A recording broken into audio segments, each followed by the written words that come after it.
And we're live with the I Just Want This Done podcast. I'm Raif Palmer, and with me, as always, is Rahul Iyer. How's it going? Hey, how are you, Raif? Good to be here. Awesome. Yeah, thanks. So, got an interesting show for people today. We always like to keep it juicy. So, you got something here you want to talk about. What's this thing about Britney Spears? Well, hey, as for whatever reason, ever since we started this podcast, every week we have someone getting divorced from Hollywood fame. So This week it's Britney and Sam Asghari. I don't need to explain who Britney Spears is, I'm guessing. So Sam Asghari. Yeah, well, who's Sam Asghari? I haven't heard of this guy.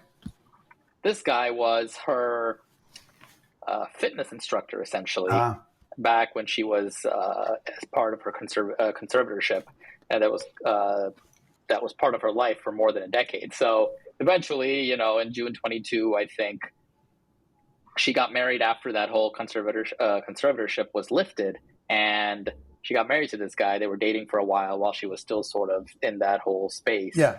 And from all accounts, they had a prenup, and now they're getting divorced. I think sorry, go ahead. No, and she's been in residency in Vegas for a long time, right? That's my understanding. Oh, yeah, that was her thing, yep. And I think one of the big things was that her dad was controlling all that and controlling the flow of money, and one of her points was, he is controlling my life, he's controlling my money, there's no reason for this, I'd like to get married, I'd like to have a child. She got married. I don't think she had any kids with this guy. This is her third marriage. Can't remember the first marriage, exactly who it was with. Second one was Kevin Federline. Oh, K-Fed. I forgot about that. Yeah. Yep. First one, he can't really recall. But how old is she now? Let's Google that. She is, we'll have to see. We want to get all the juice for you. 41 years old, born in 81. Okay. There you go. Yeah. We're getting the scoop for our folks out there listening. So no, I think this is great. We want all the hot details. So what's the deal with this one? Like, there's a prenup, and I'm sure, well, I don't know, but I'm guessing somebody was smart and helped her get a decent prenup. Oh, I'm sure. So as sort of dysfunctional as a lot of, not saying anybody's dysfunctional, but it's sort of from the outside perspective, we feel like people in Hollywood make big or quick moves. Like, I'm going to go get married to this guy. But seemingly everyone we encounter typically has an ironclad prenup in place. So it tells you that even the handlers or the people behind the scenes are usually making sure that all the affairs are in order, right, to make sure there's no such issue. So she also has a prenup. This article doesn't give us too much information on what exactly is happening. So we'll make sure we can update this as needed when we get a little bit more scoop. But safe to say that he wants some spousal maintenance, which is also known as alimony, right, from her. So we'll see how far that gets. We don't know how that conflicts or is in line with the prenup, but TBD, I guess. Yeah, typically you'll see prenups that reduce or control maintenance or alimony. So won't be surprised if there's a waiver of maintenance or some controlled number in there, sort of like, in Costner, there was a fixed amount, there was no maintenance in there, but his wife gets a fixed amount of a cash payment basically. And maybe there's something similar. Well, when we get the details, we'll share them. But one of the interesting side notes here is Nevada is a community property state, one of the few community property states in the U.S. I think there are 8 or 9. And so occasionally in our social media, we'll get people commenting, because I usually talk about Illinois stuff, and the majority of the states, which are equitable division states, not community property. And I'll always get comments saying, well, that's not what it is in my state. And I say, yes, I know. We're talking about equitable division and community property. And one interesting thing in community property is that I think it's default 50-50 of the community, which is what we would kind of consider marital, right? Right. And very, very noteworthy is Nevada, where you have a lot of celebrity, California, where you have a lot of celebrity, Texas, where you have a lot of celebrity, Arizona. Yeah. So all these southwestern southwestern states in the bottom of the United States, I think, follow that old regime or that different regime. Yeah. And my understanding is when a divorce case is filed, it stops creation of new community property, which is different than a marital or equitable division state where, in Illinois, you keep creating marital property all the way till the end of the divorce. Until you're done being divorced, you're still creating marital property. Or, I mean, until the judgment is entered, I should say. Interesting. So I was reading, and this guy is a personal trainer. However, they met in 2016 when he was in her music video for Slumber Party. And not sure if he was her personal trainer or not, but he was a personal trainer. And the first marriage for her was her childhood friend, Jason Alexander. That was annulled after a few days in 2004. A few days. And then, okay. Yeah. Well, and wasn't Kate a dancer in her crew? Yep. And she was married to him. I think she had 2 kids with him and were married for 2 years, is my understanding. Yeah, they were all over the tabloids for a while, if I remember right. Shout out to my mom who loves getting like Us Magazine and People, and they were like splashed all over the pages of those magazines. Okay. Next is, I think kind of related to that, I think ties into that pretty well, is the Great Separation. So recently I was interviewed by, or contributed to an article by a person for the New York Post. Brooke Cato wrote this article that just came out on the 17th, just yesterday. And the article title is, and this will be all in the show notes, The Great Separation, Summer Divorce is a Hollywood Epidemic. And Brooke's question to me and a couple other lawyers in here, but asked me was, what's going on? Like, why does it seem like there's all these divorces in the summer, especially celebs? Like, is there something unusual going on? And what is your experience as a divorce lawyer? So I answered the question in the article, and I was quoted in here, talked about, the announcements are not really unusual based on our experience. That what I said was, when you think this through, it's pretty typical that divorce is seasonal. And, we've certainly seen that in our business. And in fact, I did a little homework and I found an article in the New York Times. This is by Derek Taylor back in 2020, and we'll have this one linked too. I'm sure we give credit to folks. Derek mentioned a study in 2016 conducted by University of Washington analyzing divorce filings in Washington State from 01 to 15, found they peaked in March and August following the winter and summer holidays. And, I'm sure that's what your experience has been. It certainly has been mine that we always know it gets quiet in May, at back to school, or when school's about to end, graduations and weddings and everything, it all quiets down. And then it starts to ramp up after that's all done. So midsummer, people are past all the graduations and weddings and they say, that's it, I want to get started. And they reach out to contact us and we get very busy, typically for a little bit in June. But then May quiets down for vacations. August gets busy. Then we're in back to like school. Right now. Yeah, right now we're very busy with new cases. It'll be quiet for a little bit with back to school, but then September, October get very busy, and then it slows down for the holidays. Then it picks up again in January after the holidays. Because they don't want to be married for Valentine's Day, so they try to get it done beforehand. Yeah, they at least want to get filed. They know the case is going to take a long time maybe, but they want to get the thing on file and get it off their minds.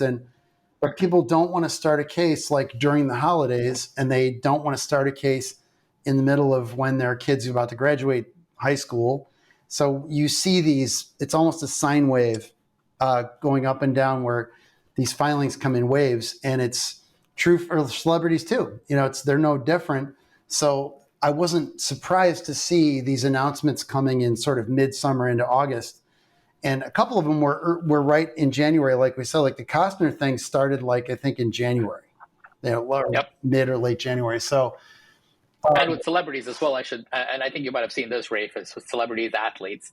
Before they get into a new project or they have a new contract with a new sports team, they'll get the divorce done, or they'll start filing for it anyway because they want to sort of leave this behind as they go there, or that whatever remuneration they might receive, they don't want to jeopardize that, so they'd want to begin a process before signing. So these could be possible milestone markers as well for them in that world. Yeah, and that ties into our discussion we just had about community property. If filing is going to stop accruing community property, then you absolutely want to file before you get that new contract, you get that deal for a film or whatever, because it's going to cut it off. And now you've at least limited the damage. So, yeah, pretty interesting on that. And that is really interesting. And thanks.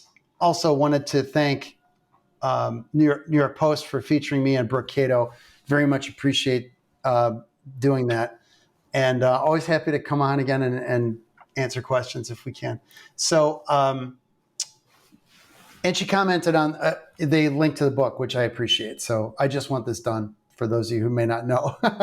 That's the name of the book. That's not what he's saying. That's the name of the book, right? Exactly. It's the name of the pod. So we're tying it together. So, okay. A couple other things that I think were one of the things that you had a couple interesting things. I think it's interesting that this ties into the seasonality. You had an interesting article you were going to talk about regarding like the number one issue that people have why they're getting divorced. Yeah. So in the psychology and relationship section of a CNBC production of CNBC, essentially, read an article that was published on August 15th, so a few days ago. They said this is the number one conflict in relationships, or 46% of divorced couples, and it wasn't about money. So I thought this was very interesting. So, and we can, again, link this in the show notes for people who want to read about it, or maybe we can pull it up or have it spliced in later. But this article, or the people running this poll, interviewed, or I guess surveyed almost 700,000 couples who reportedly got divorced in 2021, and it was according to the CDC. And what they said was the biggest conflicts divorced couples encounter are, number one, career choices. Number two, parenting differences. The third was division of household labor. Number four was relationships with family. 5 was relationships with friends. 6, and here's the big one, is finances. And number 7 was health choices. And so it was very interesting because only 5% of the divorcees, I guess that's an antiquated term, about the people getting divorced, said that marriage could not have been saved in any way. So 95% said there might have been a way to get that marriage saved. And of course, we always think it's nice if someone can sort of figure out a way to reconcile and stay married. I think that's always the best option, as opposed to just jumping into a divorce. But it was interesting saying only 5% said that there was no way their marriage could have been saved. And a whopping 63%, I'm quoting, said that having a better understanding of commitment prior to marrying could have helped them avoid divorce. Yeah. Or more than half said that if they had a better understanding of their spouse's morals and values prior to getting married, they might still be together. And so I thought that was very interesting because I think this ties into a few things, these themes that we've been discussing over the past few episodes. What should you know about someone before getting married? What are sort of the deal breakers? What are the binary sort of issues, 1 and 0? It's you can't meet between 1 and 0. It's either 1 or 0. So are you aligned on these principles? And I think this, in a different way, kind of suggests the same thing and the same conclusion is try and save it if you can, but there are certain things that you just can't overcome. This reminds me of where the Catholics are onto something when they have pre-Cana, which is this process by which if you're going to get married in the Catholic Church, you're required to go through testing, and you consult with a priest who, I imagine deacons might do it too or whatever, but we had talked to a priest in my first marriage, and you take a written exam that's basically about your values. Like, do you want to have children? How many? Opinions about sex. How often do you believe in going to church? It was a lot of I thought I was kind of surprised for the church. It was a pretty frank questionnaire for a 21-year-old kid to fill out. And a lot of things that maybe I hadn't even thought of necessarily, or maybe talked about. And the whole idea is to get you to talk to your fiance about those issues. And it wasn't even there were some religious questions in there, like, do you believe that your children should be raised in the Catholic faith or a Christian faith? They asked some of those questions, but the majority of the questions were just money, work, compatibility, sexuality, blah, blah, blah. Yeah. Are you compatible? Baseline values, right? And And and you got like a score ranking, about your compatibility at the end. And I thought it was kind of interesting. And, we found ours was pretty compatible. We got married. I was married like 24 years the first time. So I thought it was valuable. And I think that would be valuable for people considering marriage to do something similar, whether it's with a church or not, to discuss all those issues and think about things they might not have thought about, to lay those things out on the table. And I think when people are married the second time, or they're considering getting married the second time, they're much more upfront about that stuff because they learned their lesson and they want to tell people, hey, this is who I am, kind of take it or leave it. Maybe I'll change a couple things, but I have found, and that's where your thing, this other thing ties in, where you say, we're going to talk about what you learned in your past relationship. That's another article we'll mention. Yeah. But knowing yourself, which if you had a relationship not work out, hopefully you learned a lot about yourself from that, and you're building on that knowledge, and you carry that to the next relationship saying, okay, these are my negotiable things. These are my non-negotiable things. So let's be upfront about it. And I'm sure you have those. And if we're not okay, it's not okay. If they're okay, then great. But at least everybody knows walking into it what we're getting into, and there's no mystery. So I don't even know if young kids understand what full disclosure is, because they don't even know these things about themselves yet. And right, and that's the thing. I was just thinking about that while you were mentioning this, is about the Catholic Church. Is, what do you think, constitutional issues aside, how would it be if when you go to apply for a marriage license, they say you got to take this test? They don't prevent you from getting your license, because that would be completely, improper. But they say, okay, well, based on this, you guys are like not compatible, so tread carefully, but here's your license. What do you think about something like that? I mean, you think that could work, or do you think there's going to be some, outcry? I don't know. I mean, it's that's a good question. Not sure, but there's something to be gained by people having that conversation. One thing we talk about related to prenups, one side benefit of prenups is the conversation you have related to the prenup, and that drags out or forces the discussion on these topics. So right. At least some of these topics. What are our expectations? And it's unpleasant, right? Oftentimes it could be unpleasant. Yeah.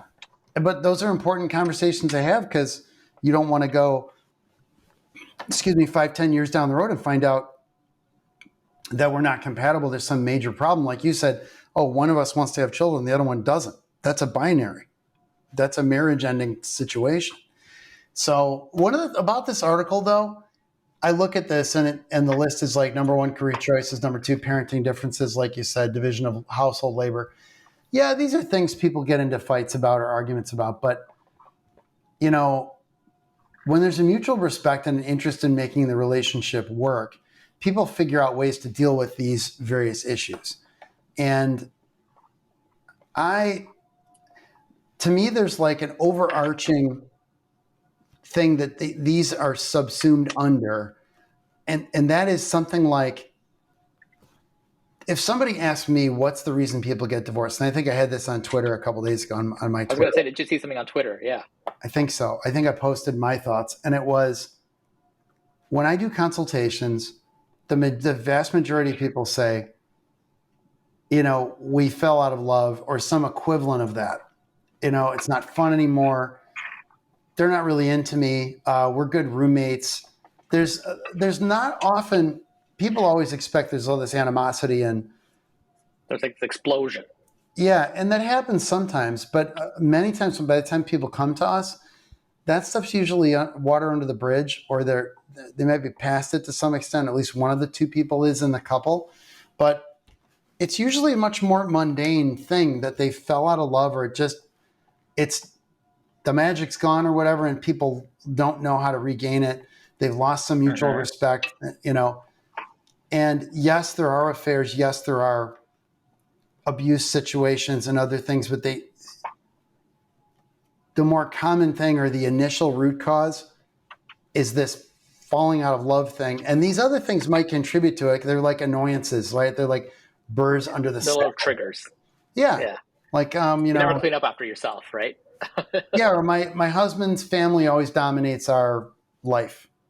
We're always going to their house. We never do anything with my family. her parents are always telling us what to do, whatever. Mm-hmm. And the wife is siding with her family against the husband. These things all can accumulate. But and it's never a one-time thing that sort of, it's like the straw that breaks the camel's back, right? And like you said, ultimately it probably just all ties into sort of what you had said. It just eventually dissipates. Well, it's that social contract. I think we've talked about this before, and we'll talk about it again. Every relationship has an unwritten social contract. And that is, it's always a two-way street. So what are you getting out of the relationship? What am I getting out of the relationship? And it's best to make sure those terms are well known to each party in the deal, because if you imagine the terms are X and Y and she thinks they're A and B, well, and everybody's just going along happily assuming that that's okay, then you're going to run into major problems down the road when you find out that isn't the case. Or somebody changes the deal and they were potentially masquerading during the dating and like the courtship part. They were pretending they were cool with A and B or X and Y. And then they get married and they say, yeah, I'm not into that. Now that they figure they've got it locked down. That happens occasionally where they quote unquote change, but maybe it was that they weren't really honest with themselves and the other person during the dating part of the relationship. And they pretended to be somebody they weren't because they liked so many of the other qualities in the other person. They wanted that relationship so badly that they kind of faked it till they made it. And then they make it and they're not liking it. And they don't want to fake it anymore. And they don't like it anymore either. And they also don't want to keep faking it because it's getting harder and harder. And so that social contract, when that breaks down, when people's needs are not met, that's when the trouble happens. And then emotions, the negative emotions come from people's needs not being met, and those bad feelings arise. Feeling neglected, not loved, not respected, all those things. It all adds up. And it's stuff you learn in, like when you learn about nonviolent communication, we'll talk about it in another show. They talk about how all human needs are the same, and we just feel them at different times and in different amounts. And I used to think it was kind of hocus pocus until I learned about it and then realized it was true. And that's important to understand. And when those needs aren't met, man, the resentment builds up, the respect goes away, and you have big problems. And then they're calling us. So that's a good one. Thank you. Let's look. Got another one here. So tying into that, I think we wanted to talk about like 5 signs you're getting a divorce. And this is kind of like if you're concerned about your relationship, you have like the hairs going up on the back of your neck. You're not sure. Your spidey sense. Yeah, your spidey sense is tingling. You're not sure what's going on. There are some telltale signs that not necessarily your spouse is cheating on you, but that there are issues. And these may be familiar to you or whatever, but I think they bear repeating. One is like all of a sudden your spouse starts hiding or locking their phone. So you walk in the room and they flip the phone upside down, or they lock their phone and they never used to have a password on the phone. Maybe they got a new job and the job requires them to have a password. But the CIA and you need to be locked down, right? Yeah. Yeah, but if they all of a sudden get interested in security of their phone and now it's plugged in downstairs and it used to be plugged in on the nightstand, stuff like that, that's weird and something may be going on. And it might not even be that there's cheating, but maybe they're complaining about you to a friend. Or there's an emotional connection with somebody online, not even a physical one. But that's a sign there's something potentially going on. Or they're secretive about their phone in general, and there's lots of texting going on when they should be doing other things. And that when you ask, hey, can I see your phone? They seem very weird about it, like very defensive when they weren't before. That's a big telltale. And we're so hooked to our phones now. I've got mine here. We do everything on our phones. So it's attached to people. If they're weird with their phone now, I think you can tell. Next, unexplained. This one's a little easier maybe. Unexplained late nights and weekends gone. Increase in work commitments after hours on weekends. All of a sudden they're at work late a lot. Or they have a work happy hour and they never used to go to them. Again, not necessarily that they're cheating on you, but now they're interested they're investing time outside the marriage. They used to be happy to come home to you and the family. Now they're finding ways to avoid you and the family. Well, there's a problem. And we've said this before, we'll say it again. A great marriage is better than a great divorce any day of the week. If you are seeing these signs, get your spouse to a counselor.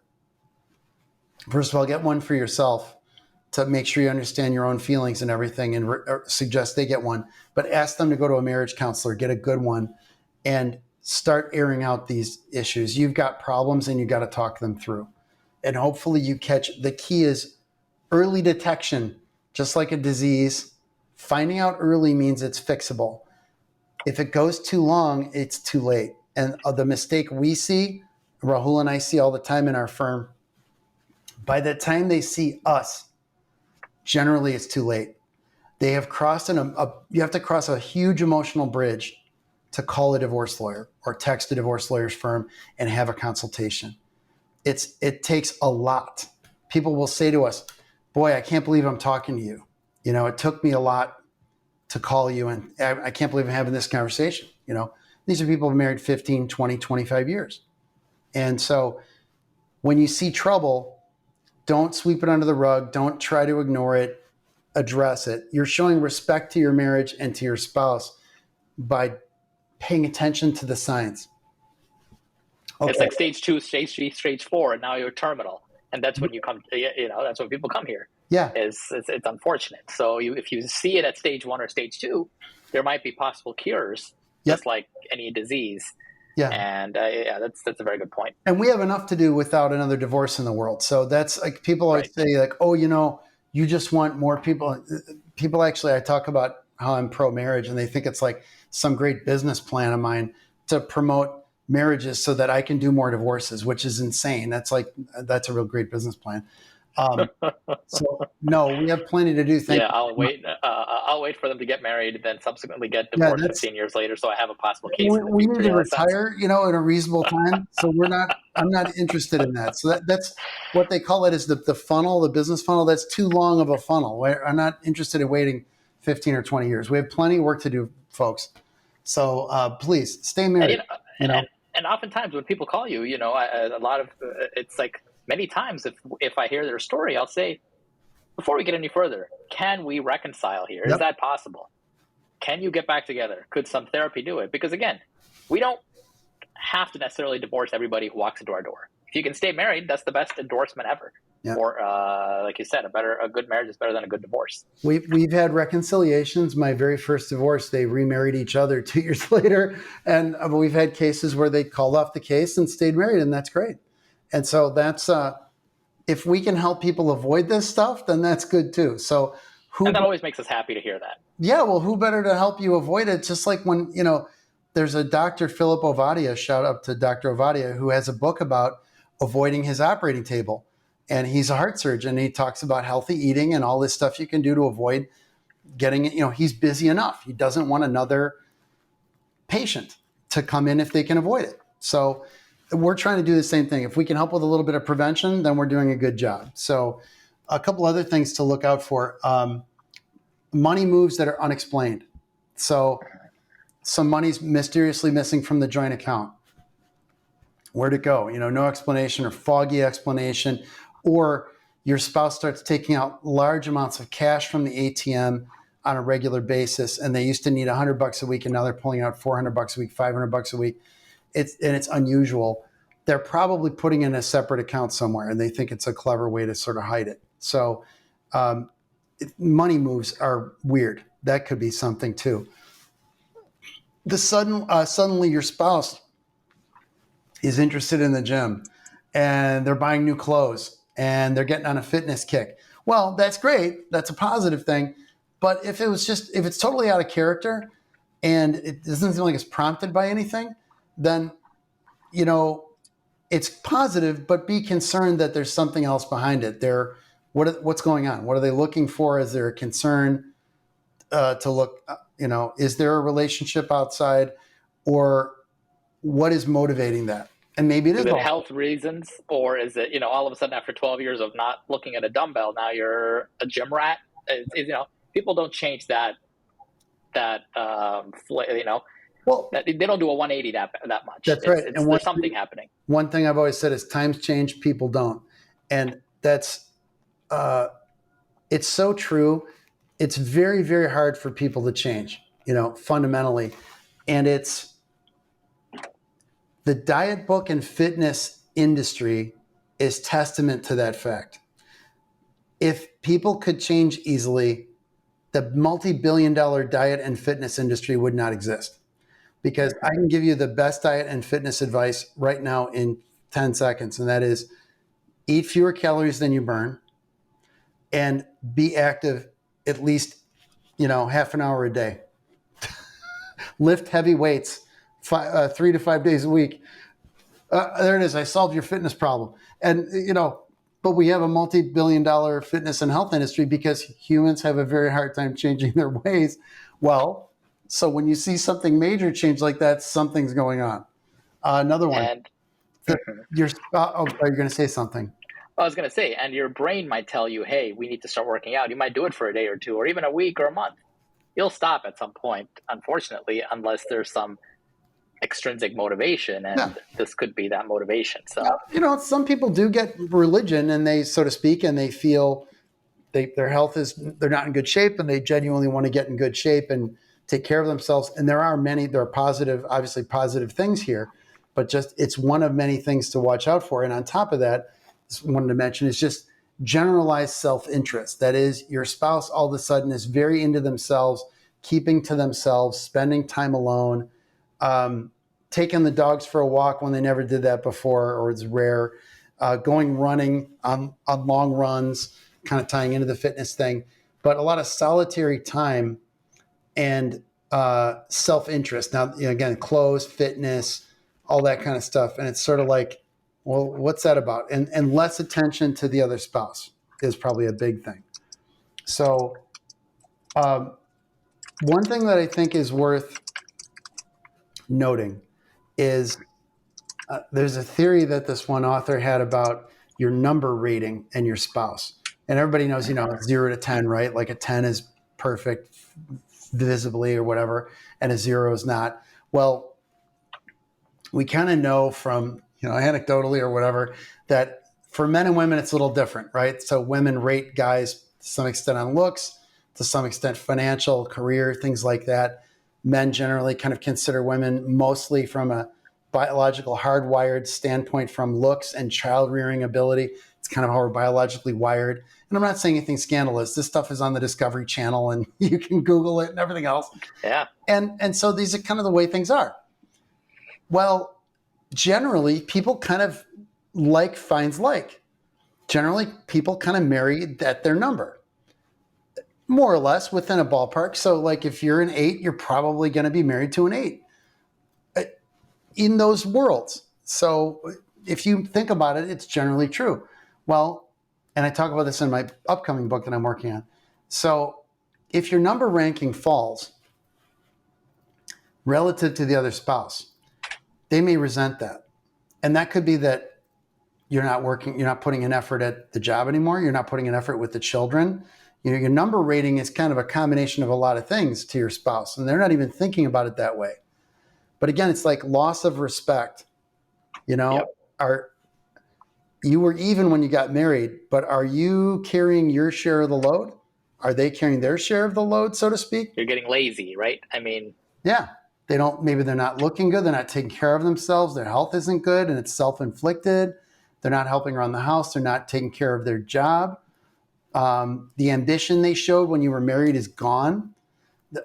These things all can screw up a relationship. And so when I see that article about those points, I think those contribute, but I think it's this how that affects the rating system. Yeah, it's like this macro thing that's out there. So anyway, I thought that was interesting. So these are 5 things. So hiding the phone, unexplained late nights and weekends, money moves that are unexplained, sudden purchase of new clothes, interest in the gym, that kind of thing. And then they're just self-interested in general and no longer they're not helping with the kids as much. They're not interested in family activities. They're not paying attention to you.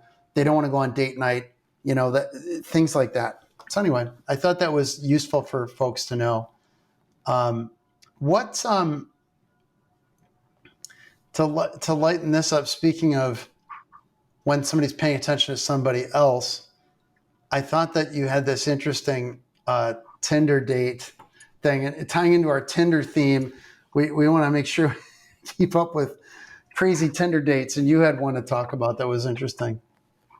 Yeah, so this was from the UK Mirror here, and it said that, or the title of the article was "Man Shocking Request When the Tinder Date Says She Doesn't Want to See Him Again," or something to that effect. Okay. Basically, the gist of it is, guy meets the girl on Tinder, and this is again in the UK, it's not here, so he sees her, and then they go out to a bar or a restaurant.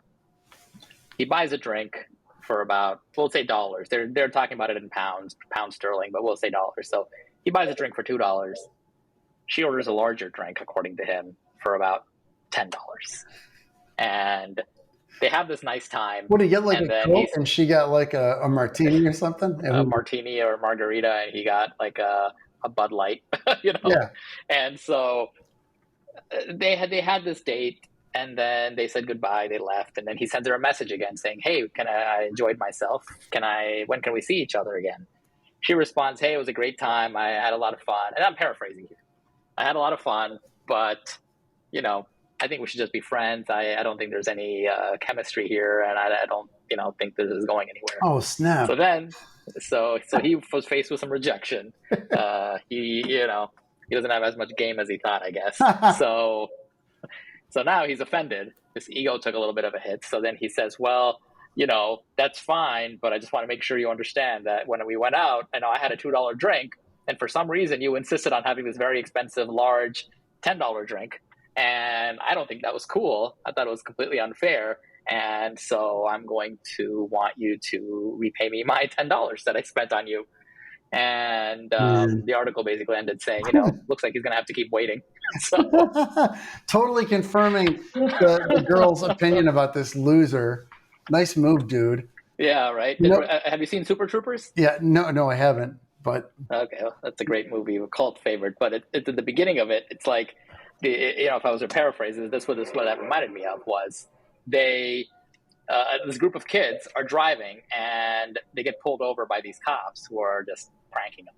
So then the kids in the car had a bunch of drugs in their possession, some mushrooms and some other stuff, some marijuana, things like that.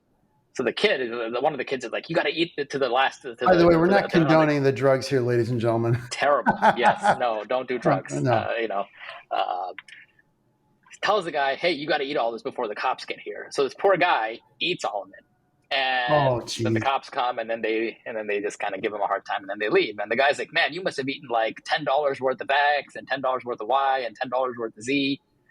That guy's like, "Yeah, I did." He's like, "That's crazy. So you're gonna like owe me like $30 when we get home."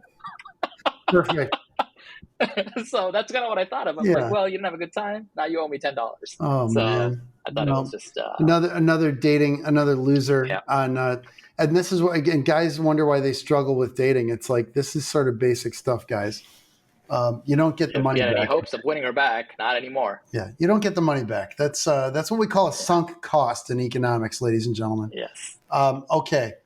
So that, by the way, link to that story in show notes for those of you who want the gory details. All right. So this is,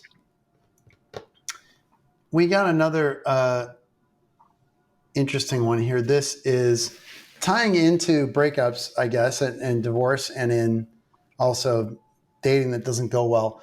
There's an interesting article in Psychology Today that is in the show notes too. And it was what you can learn about yourself from past lovers. This was published by, looks like Ray Parker in Psychology Today. Or no, I'm sorry. Susan Whitbourne is a PhD. She's a psychologist. And she put out this really interesting article and talked about the benefits of learning from your past relationships. And I think a lot of people chalk up divorce or a breakup as a loss. Put it in the L column, But any professional sport, any sports team from high school through pro teams, and any any military unit of any significance, after a combat action, for example, or training actions, they always do a wash up or a review. They watch the video, they review the plays, and they go over what went wrong and what went right. And the idea is, how do we improve? And dating and relationships, like anything else, are a skill. There are skills involved, and it's a muscle that can be exercised like anything else. And being self-aware in your relationships, whether they're business relationships or friendships or a romantic relationship, is hugely important. And this person says in the article, understanding that, don't need to suppress those memories, that those bubbling up to the top, even in a newer relationship, are fine. And understanding that nostalgia has benefits. And there's a study they cite in here saying that the more you're motivated to reach goal, or the more you're motivated to seek goals, the more you'll tend to reach them. And positive thoughts about your relationship can increase the desire to connect with your current partner.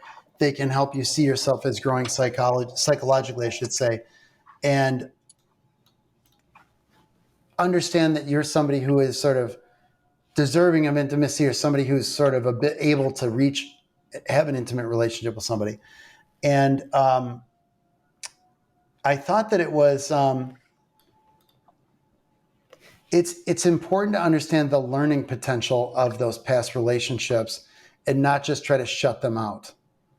And that's really the gist of the whole article. And I thought that was pretty cool. So yeah, I think it is. I mean, you don't, want history to repeat itself necessarily in this instance. You want to make sure if you take a test and your driving test, and you make a few mistakes and you fail, right, you want to make sure you think about those mistakes the next time you're taking the next test, so that you don't repeat those mistakes. Now, you might have other mistakes, but not those ones. And what they say is, it's like impossible to disentangle who you are now from your past experiences with your ex. It's just baked into who you are, and you can't unwire that or undo it. And so understanding that's natural is a good thing. And one thing they do say is, there is a point where you go too far, and that's continued contact with an ex, like dwelling on the ex too much. And, we might say, well, that's obvious. But there is a point where you go over the line and you're kind of obsessed with the ex in the former relationship. What they're saying is, hey, learning from the past, having those thoughts now and again are natural, and you will benefit from that ultimately in the big picture. Understanding it can get obsessive. If you go too far, that's not good. So I thought that was pretty good. It's not a long read, useful. And that's good stuff. I thought that was cool. Yeah. So then we'll talk about a dating trend thing. But before that, we want to talk about something that's more substantial. We always like to talk every show, something about a little more detail in divorce. And this one is a little controversial, because we don't want to talk about boring stuff you can Google. We want to talk about sort of our opinions about these things that happen, and sort of jerky moves people make, why this stuff happens, maybe why it should happen. And so I stopped teasing it. What we're talking about is orders of protection, or what are known as restraining orders or emergency restraining orders in other jurisdictions, and when they're used to kick off a divorce. So what I mean is, in Illinois, we have a thing called we have an order of protection under the Domestic Violence Act. And the intention is to create a tool for someone to go in on an emergency basis who is a victim of domestic violence and get a court order without having to serve the other person with notice, so they can get it very quickly, like the same day they can run into court and get an emergency order. It only lasts 21 days. And then the other person has to get served that order and given notice and an opportunity to have a full hearing on the facts, so they can have a chance to get rid of the order or have it modified. If the other person wasn't telling the truth or not telling all of the truth, they're going to get a chance to say their piece. And they're even allowed to accelerate that hearing sooner if they're able to do that. They don't have to wait the 21 days to have a hearing in Illinois. Now, an order of protection, I call it a nuclear bomb, because it's kind of the most draconian or serious order that you can get in a divorce case, or in a case involving, let's say, in a civil case. And it has some criminal implications. So if you violate an order of protection, usually involves a no contact component, so you can't contact the object of the order. So that's, let's say, the person who says they're the victim. Usually that includes children, so it protects children from contact, and that includes staying a certain distance away, usually kicking them out of the house where they resided, and they can't contact the people through third parties either. They can't use their brother to come by and bug you or contact you online either. There's a lot of it's a solid wall between that person and you and the kids, and it can be had by filing the thing in the morning online and going in the afternoon and testifying briefly in front of a judge. So it's easy to get. It doesn't cost much, if anything, to file. And it causes a very serious outcome very quickly. So it can be used for good or for nefarious reasons. And usually it's used for good.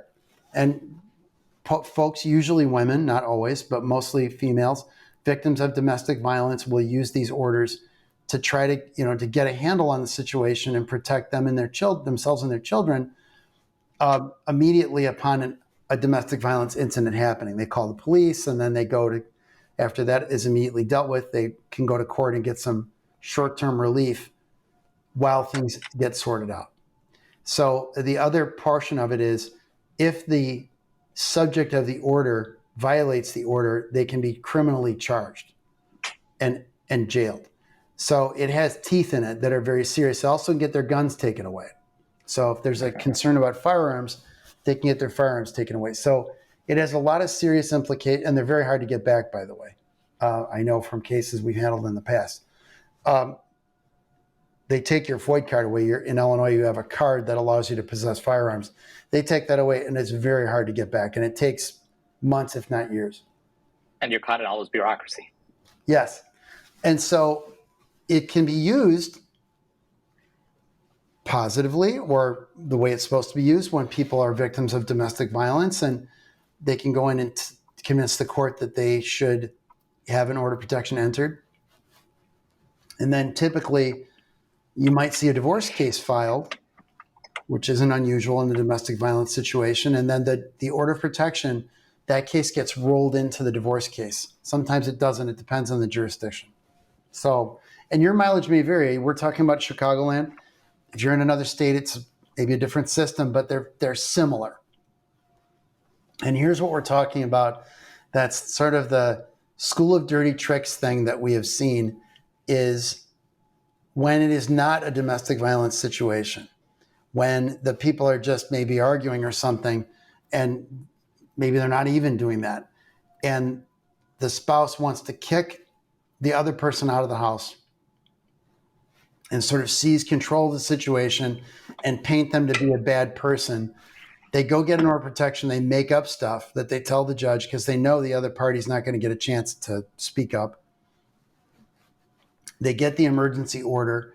They might not have even hired a lawyer. They don't need to get a lawyer to do this. And then they get the order. It's a total surprise to the other person.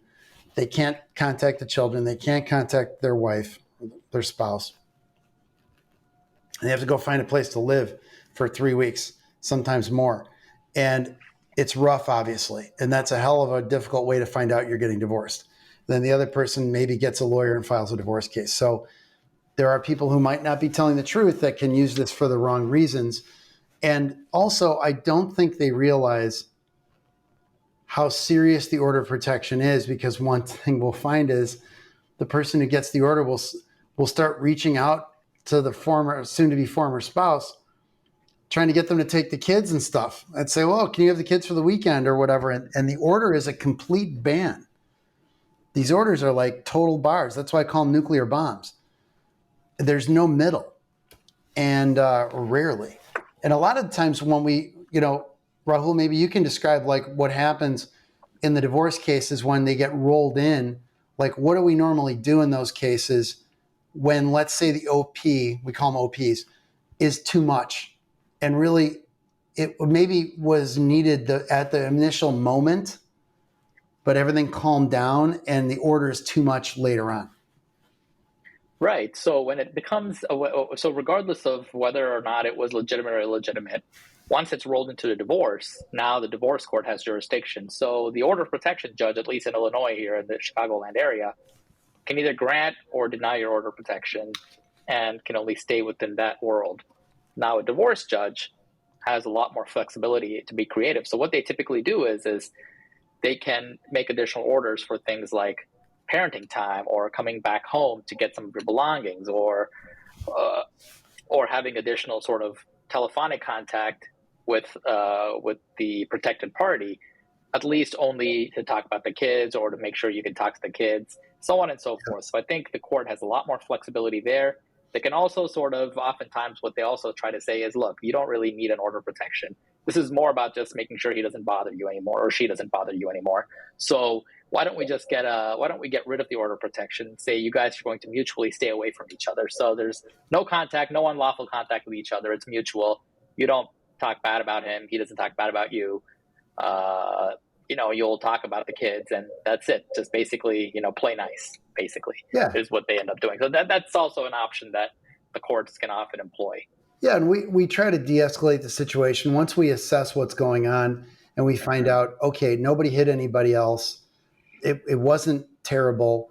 Somebody might have jumped the gun on the order of protection. Hopefully we can negotiate something less and make the order of protection go away and instead have some restraining order in place that's a civil order that doesn't have the criminal stuff. Right. And because the criminal stuff is what can really get you. Yeah. And then, now we've got somebody that might be out of a job and, now we can't pay child support. And we have like all these follow-on things that people don't think through that are the ripple effects from, we've had cops that get their guns taken away. Can't be a cop without a gun. And the guy can't be an officer or the lady can't be an officer if they can't possess firearms. We've had that happen. And it wasn't that extreme of a situation that necessitated that. It's like all they wanted was to stop or have the person be out of the house for a while because it was like a tense situation. They felt upset, but nobody was hitting anybody. Nobody's in danger of hurting anybody. And it was over the top to get order of protection. So, well, the other part of that we don't know, often people don't really think about is that I just thought of this is how does that affect you? So if you're out of the house, you now have to get a place to stay. Let's presume for this purpose that you have the financial means for it. It sucks, but you have to do it. Now you can't go rent a place because you have an order of protection on your background. When they run a background check for rental places, they'll say, well, this guy or this gal has a domestic violence issue. We don't want to rent our house or our unit to somebody who might have this kind of stuff happening. Right. So that also then affects you. And any potential employer you might have can say, oh, this guy had a run in with this. I don't know. I don't want him to cause problems in the office. So It can have a rippling effect even beyond just this sort of, primary issue. That's like when I think we talked in a previous show about running to HR or going to your spouse's employer to say they had an affair with somebody in the company or whatever.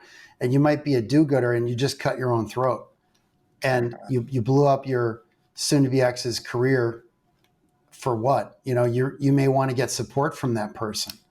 And they'll have their own problem. It's like you got enough problems as it is. You don't want to buy more of them. So that's something to keep in mind. And obviously, we're not passing judgment on anybody's situation here. It's extremely case-by-case basis and super fact-specific. We are admitting that there are perfectly valid orders of protection issued every day that our people deserve to have entered and need them.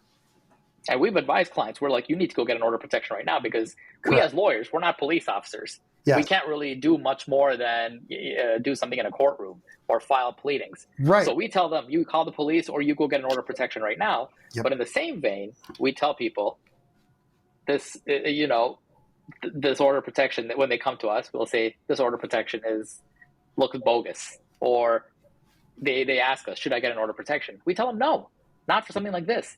We'll have to assess it on a case-by-case basis. So we're not telling you yes or no, don't do it, or yes, do it. It's got to be completely assessed and think about all the different factors. Unfortunately, in my opinion, there are lawyers that encourage the clients to go when they shouldn't, and they're even part of it when they shouldn't be. And I don't agree with that. And I know there are cases where it happens. We're not naming names, but it happens, and it's ugly, and I don't like Unfortunate. it. And it's they think it's real cute, like, well, we're going to kick this off with a bang, and their client feels good for the short term, like, yeah, I really punched him in the face, and it ends up the blowback is serious. And also, if you ever thought about settling the case, what did you just do to the chances of settling the case reasonably? You just kicked them back 100 miles, because now the person hates you for throwing you out of the house, or throwing them out of the house, and they don't have any clothes. They got nothing but stuff in a jewel bag or whatever, garbage bag, and they can't see the kids now for 3 weeks, and they've been demonized immediately. So just be careful what you wish for with that stuff. And we understand there's shades of gray, obviously. And there are right times to do it, and there are also wrong times to do it. We've just seen wrong times and wanted to say something about how this all works. And it's important to know. So we call it the OP kickoff. It's like kicking off a divorce case with an order of protection. Could be perfectly legit, could also be a not cool way to start a divorce case, and a bad way to do it. So we're going to talk about a trend that's I guess appropriately called it. We like to talk about these dating trends that are on social media. Again, the disclaimer is we don't really know if these are new, but just people apply cute labels to them on TikTok and on social media. And, we're here to help you out. We're providing this free service. And by the way, all we ask, we put a lot of work into this show every week, and all we're asking for is that you subscribe, hit the subscribe button, and share, follow, tell your friends about the show. You might not love every part of it, but look through the show notes and see there. I think you'll find something you like in every episode, and tell your friends about it. Share it, please, because that's how this makes sense for us to do. And we want to provide this as a service to everybody and give you some fun stuff to listen to and some informative things to listen to, and leave you with something useful at the end. So thank you. So one thing I want to end with here is this new TikTok dating trend called Masterdating, appropriately named. So the idea is, this is an article in Psychology Today, one of my favorite sources, and this is published by Bruce Lee again. I think we quoted him in a previous episode. So Bruce, not the karate master. Yeah, Bruce is not the karate, I think Kung Fu, but yeah, not the to be confused with the martial arts king, but Bruce Lee killing it with the dating trends. Here's another one. And maybe we can get him. Maybe we can get him on the show and interview Bruce Lee with his talk. That would be something. I'm going to reach out to him. Okay, master dating is going on dates alone, hence the term, to get to know yourself better and take care of yourself. Master dating can reveal whether you can actually be yourself rather than always needing a partner. Taking out time for self-reflection and self-care can help your health and life in many different ways. You can't find the right partner in a relationship about better knowing and taking care of yourself. Now, to give us credit, this is all tying into this theme of understanding your past relationships and learning from them. So apparently master dating is, I guess, before you jump into that new relationship, maybe go out on your own and see how it feels, and see if you can't stand it being alone, or if you're okay by yourself. And Dr. Lee says, be very careful when you pronounce this word. That's become a new TikTok dating trend. After all, when you tell others you are master dating because you're tired of the dating scene, they might get the wrong idea. Good point, Dr. Lee. So he says, spend quality time alone to get to know yourself well. And I think there's value to that. Now, one thing that, we've all heard is be leery about jumping into another relationship on the rebound, right? And really what this is, which proves our point, there's probably nothing new to this trend. It's just a cute name. The fact is, it's good to take a little downtime between relationships, review what you've learned, figure out what you really want, and take a breath, and then find the next thing rather than jumping into a rebound thing. Because we all know that tends to have a low chance of success long-term, right? It's like introspect a little bit, I guess, is what it is, right? Yeah, exactly. Being introspective. So the person says, asking yourself for a date can help indicate whether you're somebody who always needs a partner to feel happy, confident, fulfilled, which can be a recipe for unhealthy attractions and relationships. Good point. And I think it's good also to review your friendships and reconnect with friends, finding that healthy balance between the romantic relationship in your life and your friendships and work, sort of that it's like a three-tiered or three-legged stool, do you have all those elements going in your life? People at work, people you have as friends, I guess family would be the fourth leg, right? And then your close romantic relationship, maintaining that balance between the four. And that's really what this goes to. That was a good point. Again, is it new? Not really. Is it worth talking about and cute? Yeah, it's cool. So I think I saw something like that. I think that's very interesting because I saw, you have all these like Instagram philosophers, right? So they'll always, these older like people who have these like not memes, but like they have these like quotes that they post. So it reminds me of one I saw where someone was like, the best friend you ever have is right inside your head. You should be alone with them for a little bit and just see what they have to say. Don't try to always shut them out by keeping them occupied. Just let them talk to you for a while. So. Well, yeah. And what's interesting is you spend 12, 13, 14 years of your life alone. When you're a kid, you've got your parents, but you don't have a romantic relationship at all, and you're just fine. And so, it's doable. It's not a problem. It's just interesting that, some of us get very hungry for that romantic relationship and probably jump too fast. And as an aside, I looked at Dr. Lee's bio.